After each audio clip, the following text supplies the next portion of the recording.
Bismillahirrahmanirrahim. Assalamualaikum warahmatullahi wabarakatuh. Alhamdulillahirrahmanirrahim. Wassalatu wassalamu ala rasulillahi amma ba'du. Pemirsa, kembali kita di acara kesayangan kita di podcast Muslim. Dan pemirsa, seperti biasa di acara ini nanti kita akan menjawab pertanyaan-pertanyaan yang masuk di meja redaksi. Tentunya bersama narasumber kita yang tak asing lagi, ada Ustadz Muslim Maslan MA. Kita akan coba sapa dulu. Assalamualaikum Ustadz. Waalaikumsalam warahmatullahi wabarakatuh. Masya Allah, sehat nih Ustadz ya? Alhamdulillah sehat nih Mas Selamat. Alhamdulillah. Oke Pak Ustadz, sebelum kita membacakan pertanyaan-pertanyaan Pak Ustadz. Nah ini Pak Ustadz, alangkah baiknya nih kalau pemirsa ingin belanja ataupun ingin membeli tempat tidur, sofa, rak. Nah ini nih sudah ada produk Muslim, yaitu asli nih produk Muslim, UV Land. Nah ini Masya Allah Ustadz, tempat tidurnya Masya Allah bagus-bagus, empuk-empuk Ustadz. Kita lihat langsung produksinya Ustadz, nampak pirnya dia Ustadz. Iya Masya Allah, jadi bukan pakai karat ban Ustadz, tapi pakai pir.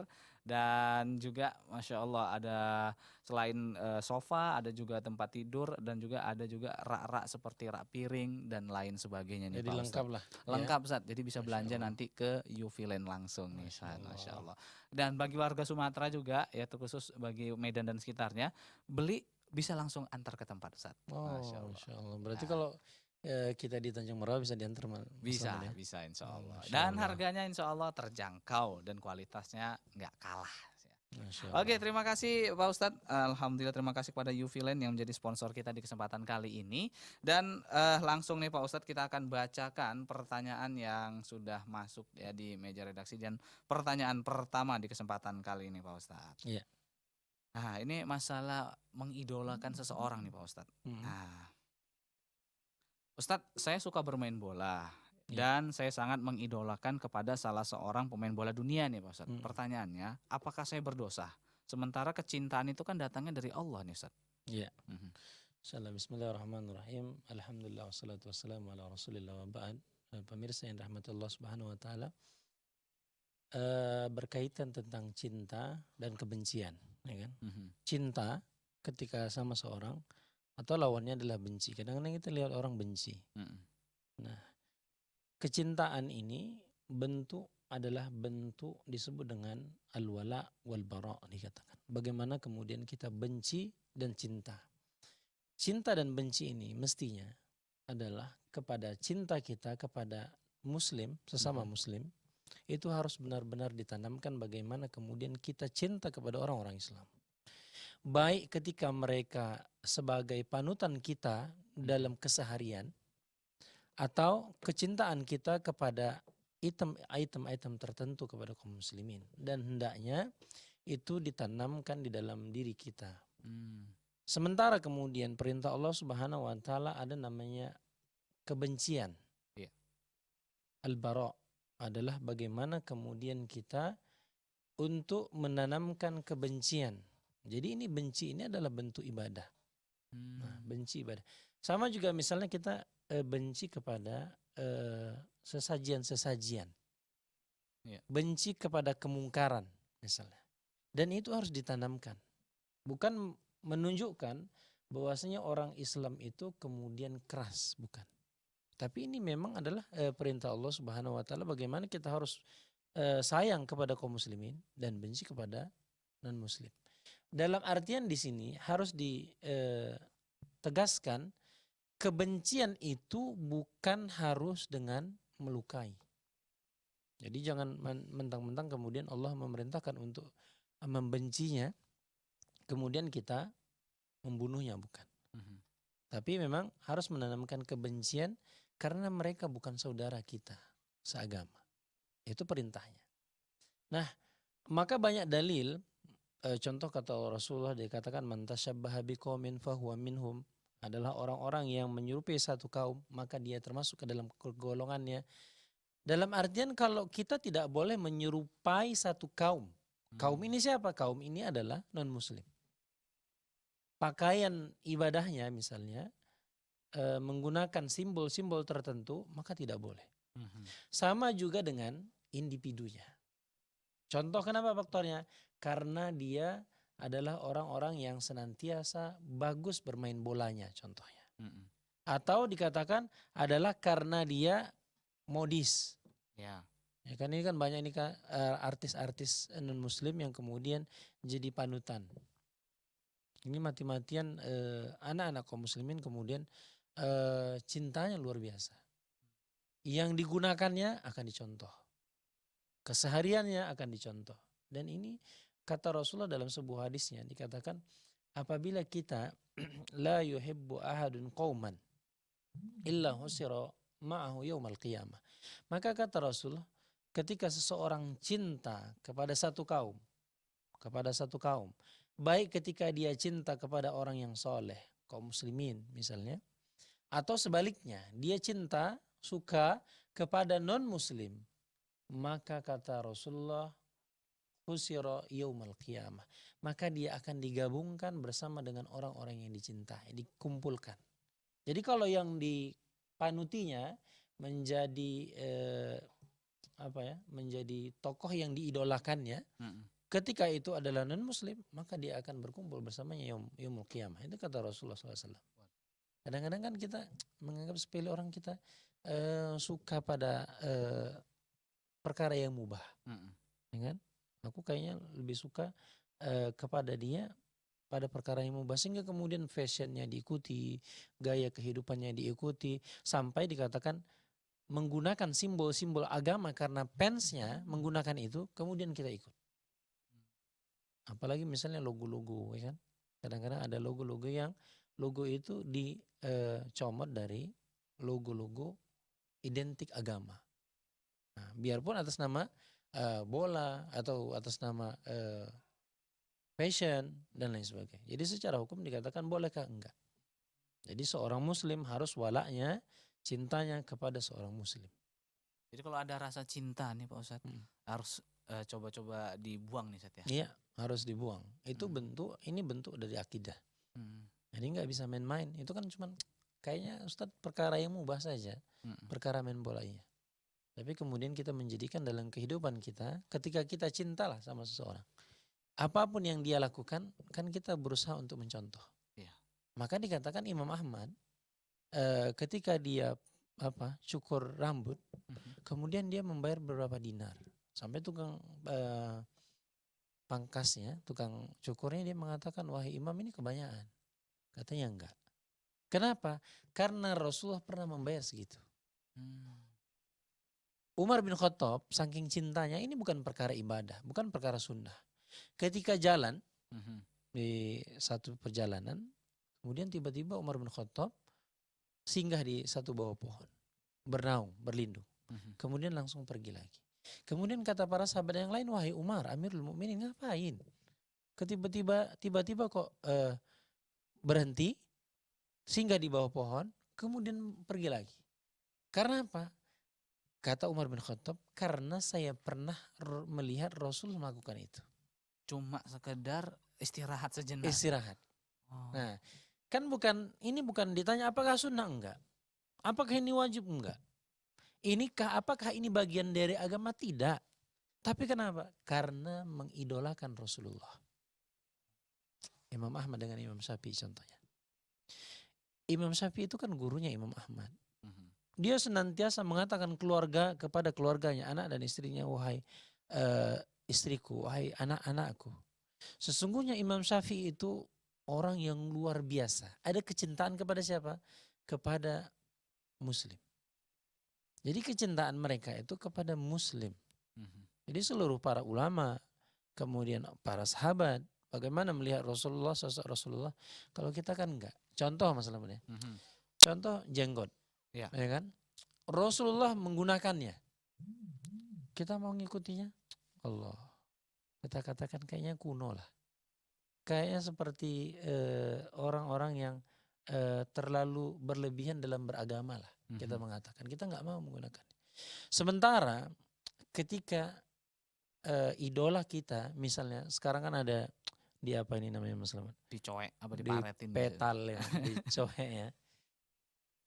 Itu kaum muslimin mengikuti idolanya, kemudian dicuek. Ketika kita tanya kenapa melakukan itu sementara dilarang dalam hadis Rasulullah, qaza misalnya. Dia bilang ikuti idola, passion. Mengikuti orang yang dicintainya. Sementara ketika kita mengatakan kenapa menggunakan jenggot, ini adalah perintah dari Rasulullah. Ya, tapi kadang gini Sat, jadi alasannya Sat. Jenggot Rasulullah tuh ganteng dia, berjambang sampai ujung sini kan. Sementara jenggot kita cuma pas di dagu aja nih Sat. Iya. Udah gitu dikit lagi.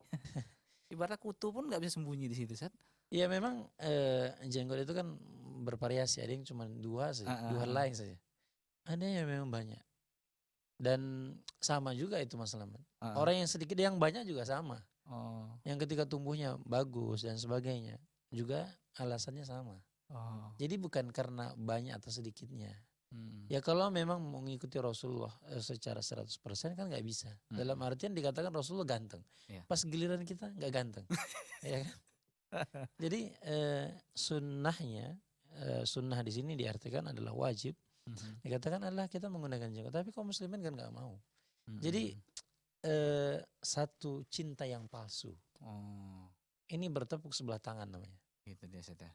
Oke Sat, ini Sat, masalah cinta nih Sat ya. Saya lanjut lagi nih Pak Ustadz. Iya. Kalau kita lihat mohon maaf pemain bola Sat, ya itu nampak memang orangnya Sat, wajahnya nampak, gayanya nampak, kekuatannya ataupun pokoknya skill-skillnya nampak gitu. Ya wajar aja kita ngefans sama dia. Sementara Rasul sendiri itu hidupnya ribuan tahun yang lalu. Gimana cara numbuhkan rasa cinta itu ke dada kita Pak Ustadz? Sementara kita nggak pernah melihatnya Pak Ustadz. Iya. Nah itulah ketiadaan kita untuk melihat Rasulullah menunjukkan padilah yang lebih agung. Ya kan? Yang kita lihat fans kita, baik pemain bola atau artis-artis Korea ini yang luar biasa sekarang anak-anak kaum muslimin kemudian fansnya kepada anak-anak Korea. Nah ketika kita tidak melihat Rasulullah, dalam sebuah hadis dikatakan bahwasanya Rasulullah mengatakan bagi orang-orang ikhwan itu adalah saudara, kata Rasulullah. Saudara-saudaraku, bagaimana takjubnya Rasulullah melihat saudara-saudaraku nanti orang-orang yang beribadah. Kemudian kata para sahabat, ya Rasulullah, bukankah kami adalah saudaramu? Kata Rasulullah, bukan.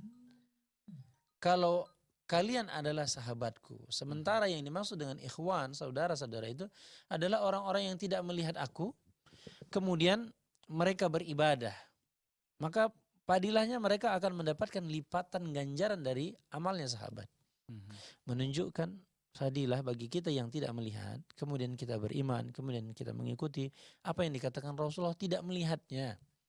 Jadi bagaimana kita mengenal sosok Rasulullah? Maka tidak ada lain adalah kecuali kita membaca, mendengarkan, mempelajari bagaimana sesungguhnya kehidupan Rasulullah.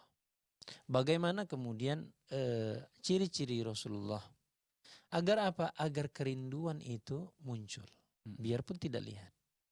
Nah, kadang-kadang kan begitu juga Mas Slamet. Kadang-kadang kita, ya Allah, kayaknya aku dari sosok yang diceritakan.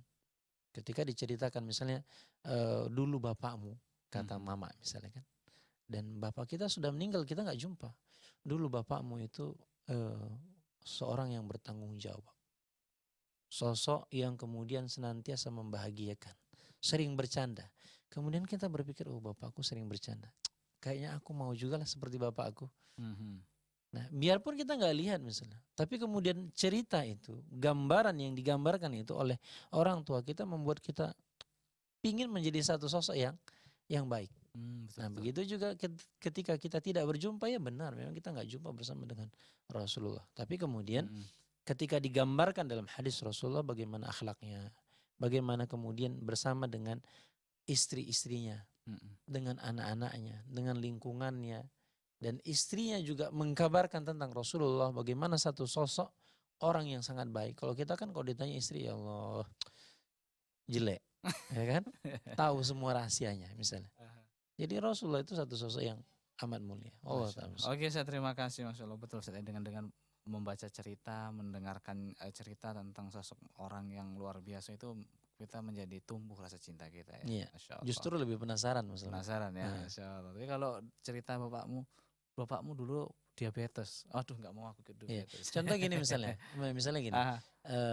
Kata mama kita, ya kan, bapakmu tuh luar biasa. Ada jumpa kita sama bapak kita, tapi enggak kita bilang. Ini. Ya kan? Berarti bukan menunjukkan jumpa atau tidak jumpa itu membuat kita simpatik atau enggak. Betul, Ustaz. Justru enggak jumpa kadang-kadang lebih simpatik. Bisa jadi. Nah, kata orang kalau jauh wangi. Kalau dekat enggak wangi.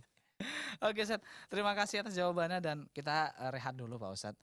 Untuk itu bagi para pemirsa ya yang ada di rumah, bagi Anda yang ingin bergabung bersama kami nanti silahkan hubungi kami di 0617944282 atau bisa kirimkan pertanyaan Anda melalui SMS dan juga WhatsApp ya di 085277992202. Jangan kemana-mana karena setelah yang berikut ini kami akan segera kembali lagi tetap di Podcast Muslim.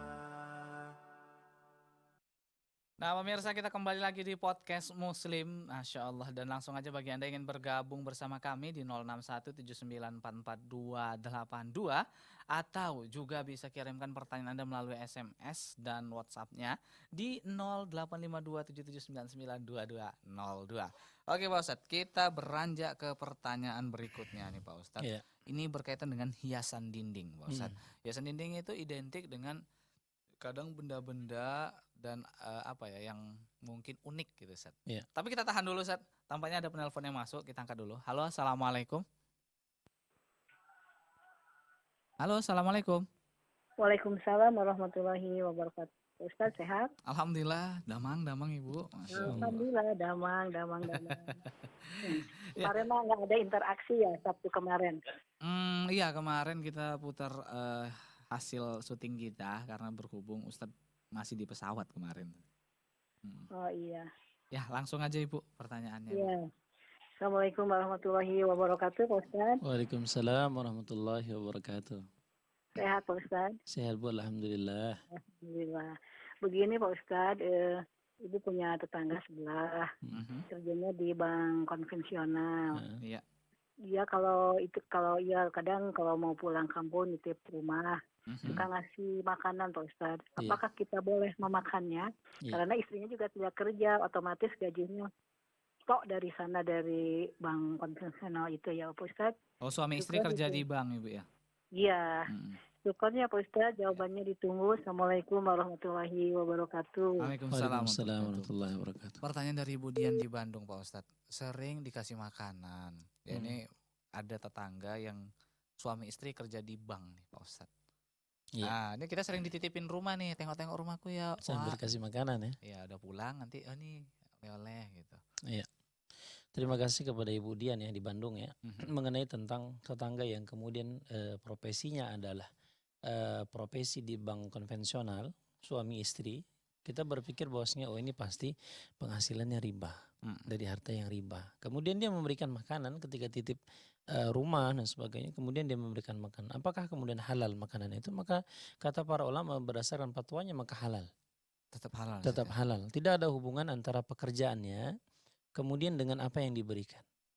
Karena kita tidak mengetahui secara pasti apakah itu dari harta yang haram atau tidak. Kecuali misalnya dia gajian belikan, kita dikasih dari sisihkan dari gajiannya misalnya. Langsung nampak di mata kepala kita saja. Atau orang yang mencuri, curiannya dikasihkan kepada kita. Maka itu baru secara hukum itu bisa dihukumi bahwasanya dia adalah tidak boleh. Tapi ketika tidak, maka dikatakan al-aslu fil mu'min shadiq. Asal dari seorang yang beriman kepada Allah adalah dipercaya. Harta yang diberikan kepada kita, makanan dan sebagainya adalah halal pada asalnya. Sampai ketika para ulama ditanya dalam fatwanya, bagaimanakah kemudian anaknya yang diberikan nafkah? Maka kata para ulama, maka secara hukum boleh. Nah, yang berdosa siapakah? Yang berdosa melakukan ritual riba itu adalah orang tuanya. Jadi ibu ketika kita diberikan makanan, kita kan nggak tahu apakah dia dapat warisan atau harta dikasih orang lain, ataukah makanan yang dititipkan dari orang lain yang diberikan hadiah. Jadi asalnya kita kemudian tidak boleh bersuuzon. Dalam artian ketika dia memberikan, oh ini pekerjaannya adalah di bank riba, ini pasti hartanya riba, enggak boleh. Enggak boleh bagi kita adalah menjustifikasi orang. Karena kata Rasulullah, asal seorang mukmin itu adalah dipercaya. Kita enggak tahu dari harta yang mana yang dikeluarkannya. Maka secara hukum dikatakan karena seorang mukmin itu dipercaya, maka secara hukumnya menjadi halal. Kalaupun seandainya ternyata dia membelanjakan dari uang yang riba, kita tidak mengetahuinya. Nah, maka dikatakan tidak ada hukum bagi orang-orang yang tidak mengetahui. Karena apa? Karena kita berlandaskan seorang mukmin itu dipercaya. Wallahu ta'ala. Oke, saya terima kasih atas jawabannya. Kita beranjak ke pertanyaan berkaitan dengan hiasan dinding tadi, Pak Ustadz. Ya. Assalamualaikum warahmatullahi wabarakatuh, Ustadz. Waalaikumsalam warahmatullahi wabarakatuh. Ustadz, apa hukumnya menjadikan tulang tanduk kepala rusa sebagai hiasan dinding? Banyak kita lihat, Ustadz, di hiasan dinding itu kepala rusa, ada tanduk-tanduknya. Iya. Ya, mengenai tentang ini hiasan dinding, tanduknya aja ya. Iya, tanduknya. Nah, kalau mengenai tanduknya ini di sini, pertama memang secara hukum apakah kemudian dia jatuhnya kepada yang najis atau tidak. Dan di sini khilaf kalangan para ulama. Salah satunya misalnya dikatakan Imam Hanafi dengan Imam Ahmad mengatakan bahwasanya setiap tulang tanduk itu bagian dari najis. Kemudian sementara seperti kuku, kulit, maka kata Rasulullah idza dubighal ihabu fattaharu, bahwasanya kulit itu kalau sudah disamak maka dia menjadi suci. Maka dikatakan rambut, kulit yang disamak maka secara hukum boleh. Dia suci. Kata Imam Ahmad dengan Imam Hanafi. Sementara dikatakan Imam Malik mengatakan bahwasanya semuanya adalah suci. Baik tanduk, kuku, tulang, rambut, maka secara hukum mutlak adalah benda yang suci. Maka kata Ibnu Taimiyah rahimahullah rahmatu wasi'ah, dia mengatakan bahwasanya pendapat yang kuat adalah menunjukkan karena tidak ada dalilnya pengkecualian, maka menunjukkan sucinya benda-benda tersebut. Baik tanduk, tulang, kemudian kulit ataupun rambut. Maka dalam hal ini ketika kita menggunakan hiasan dari benda yang suci, maka secara hukum boleh. Nah, bolehkah kemudian kita letakkan? Boleh. Kalaupun khilaf misalnya, kan kita nggak senantiasa memegangnya, hanya diletakkan saja. Nah, itu dia. Akan tetapi kalau seandainya, kan kadang-kadang ada yang bukan sekedar tanduk rusa, tapi dengan kepalanya langsung, ya kan? Biarpun dikatakan di sini khilaf di kalangan para ulama, yang tidak boleh itu adalah menggantungkan atau menampilkan patung misalnya. Patung karena bukan asli. Sementara ini adalah makhluk yang asli. Kita bukan mencontoh. Kemudian memang hewan yang ada di air keras misalnya, kemudian digantungkan. Maka biarpun khilaf kalangan para ulama, akan tetapi yang aslah dikatakan yang lebih aman adalah untuk tidak digantung bagi yang memiliki kepala secara lengkap. Nah, kalau tanduknya saja ini bukan bentuk dari makhluk hidup, maka secara hukum dikatakan boleh. Wallahu ta'ala. Oke, saya terima kasih. Nah, pemirsa, masih kami ajak bagi Anda yang ingin bergabung bersama kami, masih ada kesempatan. Silakan di 0617944282 atau kirimkan pertanyaan Anda melalui SMS di 085277992202. Oke, Ustadz, kita lanjut lagi, Ustadz. Ustadz, alhamdulillah saya sudah masuk ke dalam agama Islam nih, Ustadz. Yeah. Dan saya belum mengabarkan kepada seluruh keluarga saya, bahkan kepada suami saya nih Pak Ustadz. Yeah. Pertanyaannya, apakah boleh saya terus menyembunyikan keislaman saya, Ustadz? Karena saya masih sayang terhadap keluarga saya.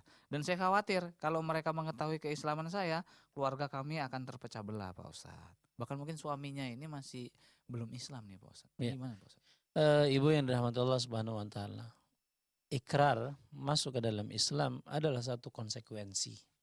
Adalah satu keyakinan yang harus kita yakini dengan sebenar-benarnya. Karena ini adalah satu batasan antara Islam dengan non-Muslim. Ketika kita yang masuk Islam, bagaimanakah tentang suami kita? Yang paling berat di sini adalah suami. Karena secara hukum tidak akan boleh bersatu antara Muslim dengan non-Muslim. Jadi ketika dia sudah masuk Islam, kalau suaminya belum masuk Islam maka dikatakan dia harus tercerai secara otomatis jika seandainya sang suami tidak mau masuk Islam. Tapi kalau seandainya mau masuk Islam maka apakah dengan akad yang baru? Enggak. Nah, jadi ikatan itu tetapkah sah yang lama, biarpun waktu itu misalnya contoh di rumah ibadah non muslim, ketika kita mengikrarkan pernikahan dengan ala mereka, tapi gitu sudah masuk Islam, apakah harus nikah lagi? Enggak. Maka dia harus dijelaskan kepada suami bahwasanya dia masuk Islam. Kalau dia tidak mau, maka terpisahlah antara suami dengan istri. Itu yang harus dipahami karena ini adalah letak hubungan antara suami dengan istri. Kalau dengan keluarga maka itu tergantung maslahat. Kalau seandainya diberitahukan ataupun tidak diberitahukan adalah maslahatnya baik untuk kita, maka tergantung. Kalau seandainya kadang-kadang ada yang gitu baru masuk Islam, kemudian bisa dibunuh, bisa disiksa dan sebagainya, itu yang sering kita dapatkan. Maka untuk tahapan seandainya itu membahayakan, misalnya ketika hari ini Islam diberitahu akan bisa terjadi pembunuhan dan sebagainya, maka untuk sementara jangan dulu. Tapi seandainya jika tidak dan biasa, kalau kita melihat keadaan biasanya kan kita yang lebih paham tentang keluarga kita. Kalau kita beritakan satu hal ini kayaknya luar biasa ini. Bisa-bisa kita dibunuh atau dicederai atau dipukul dan sebagainya, disiksa, maka carilah kesempatan waktu yang tepat untuk menjelaskannya. Kalau itu sangat membahayakan bagi jiwa kita.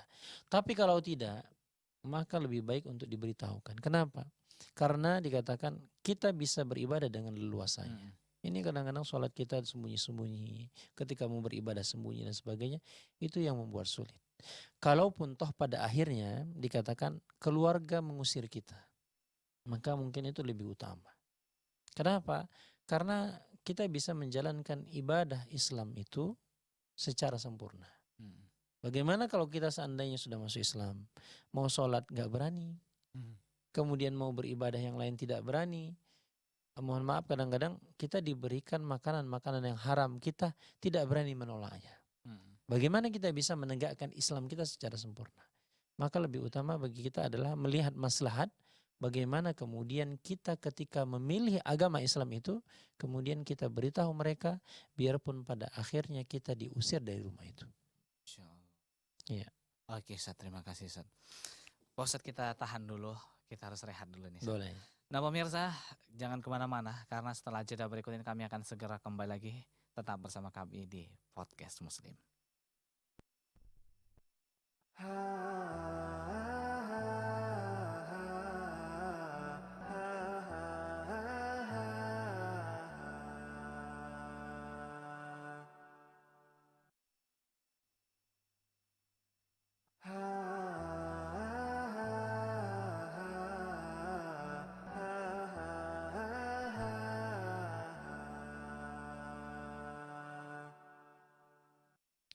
Nah pemirsa, kita kembali lagi di Podcast Muslim. Nah seperti biasa di akhir segmen ini kita juga masih mengajak para pemirsa dan pendengar yang ingin bergabung bersama kami.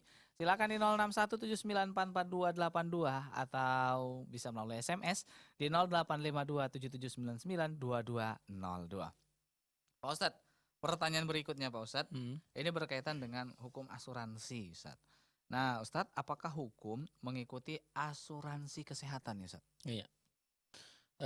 Mengenai tentang asuransi ya, baik itu asuransi kesehatan, asuransi jiwa ya, pendidikan, kemudian asuransi lainnya, maka secara hukum ini adalah menggunakan sistem spekulasi.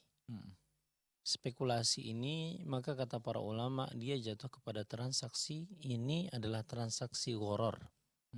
Maka kata Rasulullah SAW dalam sebuah hadisnya, nah Rasulullah an bai'il gharar, adalah dilarang untuk jual beli yang tidak jelas sistemnya. Adalah ada ketidakjelasan pada sistem itu. Kenapa? Pertama adalah para pemangku asuransi pendirinya membangun mengumpulkan uang untuk berspekulasi dalam kesehatan misalnya adalah jumlah yang sakit itu lebih sedikit ketimbang orang yang sehat. Jadi dia menggunakan sistem spekulasi. Nah, bagaimana ini dikatakan orang yang mengklaim contoh, misalnya Mas Slamet. Mas Slamet bayar 1 juta, saya bayar 1 juta, yang lain bayar 1 juta. Mengumpulkan uang pada asuransi dan Mas Slamet ketika sakit bisa mengklaim dan keluar uangnya. 1 juta menjadi 3 juta misalnya. Karena beban sakitnya dibayar adalah berdasarkan berapa bebannya. Padahal membayar berapa? 1 juta. Kenapa pertanyaannya kenapa menjadi 3 juta? Sementara misalnya saya tidak sakit, saya tidak bisa klaim. Kenapa? Nah, jadi tidak ada penyetaraan hukum secara klaim. Kan nggak bisa, ya nggak sakit nggak bisa. Kenapa? Padahal saya kemudian mengasok uang. Mas Slamet mengasok uang, yang lain mengasok uang. Sehingga hak kita jatuh. Sementara Mas Slamet lebih dari hak yang diambil. Nah, maka di sini kan ada menzolimi satu dengan yang lainnya. Biarpun dikatakan sama-sama ridho. Karena prasyaratnya yang sudah diajukan di awal. Akan tetapi di sini tetap saja dikatakan ketika kita mengklaim ini adalah dia mendapatkan uang yang lebih dari uang yang lain. Jadi ini perputaran uang siapa yang sakit maka dikatakan ini adalah berdasarkan spekulasi. Perkiraan. Perkiraan ini banyak orang yang lebih tidak sakit ketimbang yang sakit. Maka kemudian dikumpulkan uang, urunan ini, kemudian uangnya bagi yang sakit saja diberikan. Dan ini tidak boleh. Baik asuransi kesehatan, asuransi jiwa, asuransi pendidikan, asuransi lainnya. Karena dia menggunakan spekulasi dan ini termasuk kata para ulama jatuhnya kepada hukum gharar. Adalah ketidakjelasan sistem. Ada yang terzolimi sebagian. Maka dan ada yang menzolimi karena mendapatkan keuntungan yang lebih. Yang sebagian rugi. Karena dia memberikan uang, urunan uang, kemudian uangnya dia tidak bisa klaim untuk diambil. Nah, kalaupun kita katakan oh enggak, ini adalah bagi hasil atau ini keuntungan misalnya. Maka ketika kita mengambil di akadnya adalah akadnya akad bisnis. Kalau akad bisnis, maka kita harus tahu berapa pembagian hasilnya. Kalau kita katakan bukan bagi hasil, dikatakan kesehatannya bukan bagi hasil. Nah, jadi manakah dari pinjaman tidak, jual beli tidak, ya kan? Bisnis dikatakan tidak. Kalau bisnis kan tahu berapa persen. Ketika saya untung, kesepakatan 50%, ketika untung saya mendapatkan 5%, 50%. Ketika rugi juga saya menanggung 50%. Maka dikatakan ini adalah hukum fikihnya adalah hukum fikih mushara'ah. Mushara'ah bagi hasil. Jadi harus jelas akad di awal. Kalau dikatakan asuransi ini memang asuransi membantu orang urunan dan sebagainya. Harus dilakukan secara benar.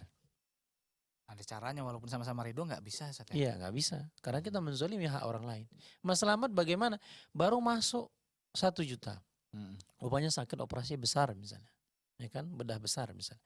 Bedah besar itu memakan uang 500 juta. Bagaimana dari 1 juta menjadi 500 juta? Berarti kan ada punya hak orang yang diambil, uang orang yang diambil untuk diberikan kepada Mas Slamet. Logikanya sederhana. Mas Slamet nabung uang di celengan ayam. Ya kan? Ada orang yang nabung di celengan ayamnya juga. Nah tiba-tiba kita katakan kita kepala desa, Pak Mas Slamet tuh banyak utang. Sini uangnya 1 juta. Yang lain di pintu lain sini 1 juta untuk Mas Slamet. Maukah orang-orang itu enggak? Ya kan?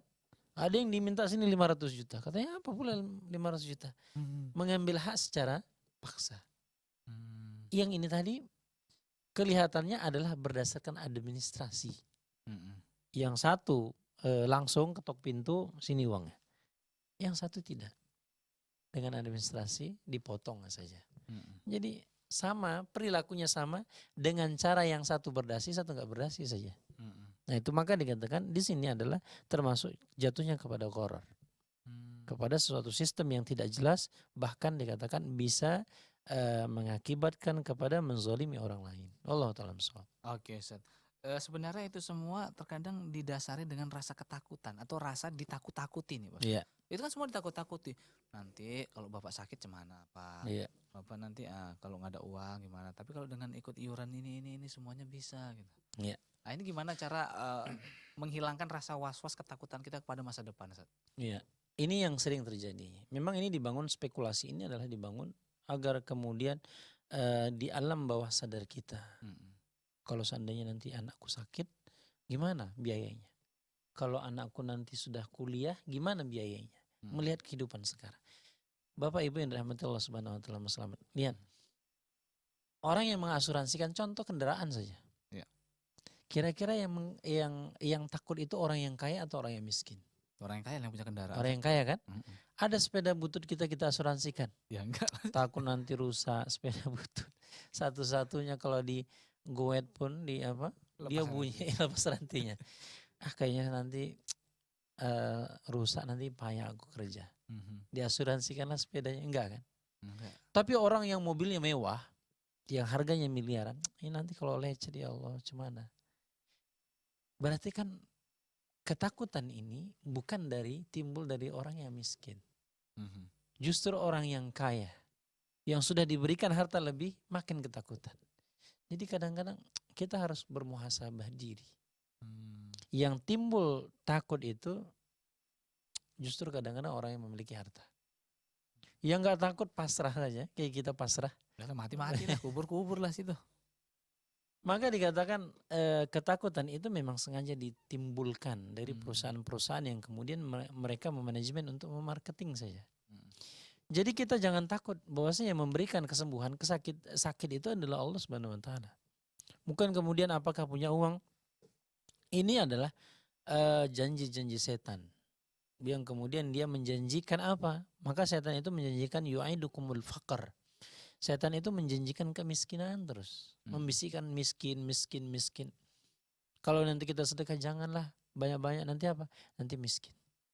Kemudian ingin melakukan ibadah sesuatu, jangan, nanti miskin. Senantiasa setan dikatakan senantiasa membisikkan kemiskinan. Sementara Allah menjanjikan, dikatakan orang-orang yang bertakwa kepada Allah, la fatahna alaihim barakatuh minas sama. Orang-orang yang bertakwa kepada Allah, takut kepada Allah, menjalankan yang benar, akan dibukakan rezeki dari pintu langit.